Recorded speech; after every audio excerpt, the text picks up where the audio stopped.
Hi everyone! So today I will be working on creating a painting from a tutorial by Andrea Nelson, who's one of my favorite YouTubers. And at the end of the video, I'm going to be doing a show and tell of all the work I've done inspired by her so far.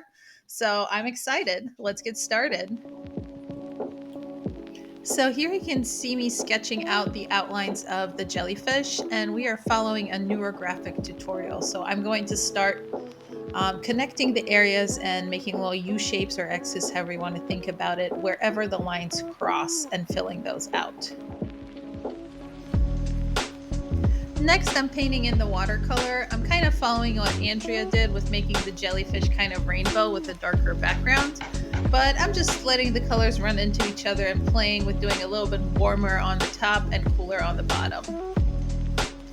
Next, I'm filling in the background. I'm starting with a lighter blue, moving on to a darker blue, and moving on to a black. In retrospect, I would have mixed that black with blue, but you live and you learn, and I still think it turned out okay. Also, yay, 3 cheers for me for moving that cord out of the way of the frame. Lastly, I'm adding some highlights with a white gel pen.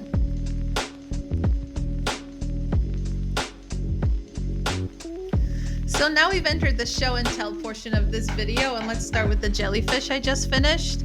I really like how this turned out. I love the soft haziness in the background. Just like she comments on, you can't really tell if this guy's in water or in space. And this just feels really magical. So I'm really glad I followed this tutorial. I've been wanting to do this one for a while. So for the show and tell portion, I did this one a while ago.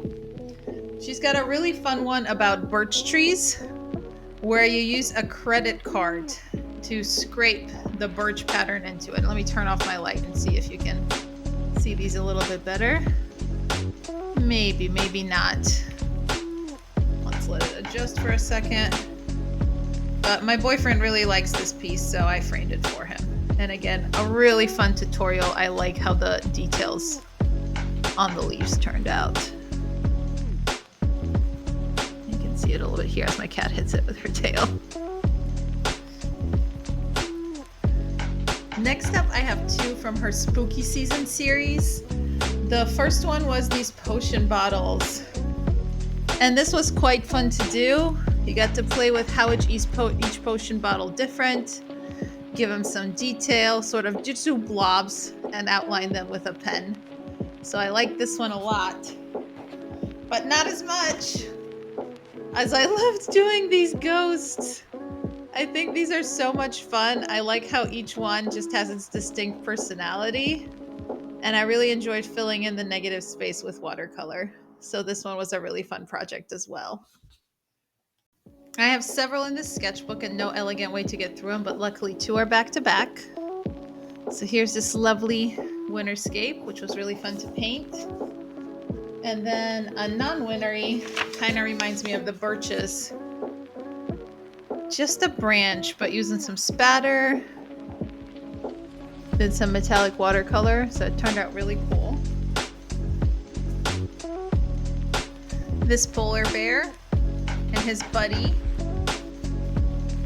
This fox, which didn't get a paint splatter since I painted him over Christmas break and I did not have white paint with me. But then they also have their little friend that was inspired by them, the goose and earmuffs, that I have a separate video about. And of course, all my beautiful circle art. I love this piece. I love how blobby it is. And then this one's significantly cleaner. I did this one testing the little watercolor kit. It's not really picking up the colors at this angle. But this one's the same thing, just a lot cleaner. And then this one has a lot of color and texture and variety in it. I had to do this one because it was so cute and so cheesy.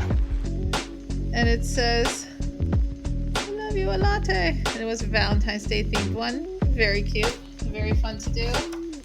And then this one was a very relaxing circle project. So it's part of that circle series. Then I also got really a lot more into the neurographic art. I can't find those pieces, but I prepped some for a library class I was teaching and then did the sunsets on my own. So that's it for all my art inspired by Andrea Nelson. If you have not watched any of her videos, I will link the neurographic jellyfish tutorial as well as her general website down below. I strongly recommend a view. As you can see, a pretty inspirational person for me. I do a lot of work from her tutorials, and it's really gotten me into watercolor, so I'm very excited about that. Thank you for watching, and I will see you next Tuesday. Bye.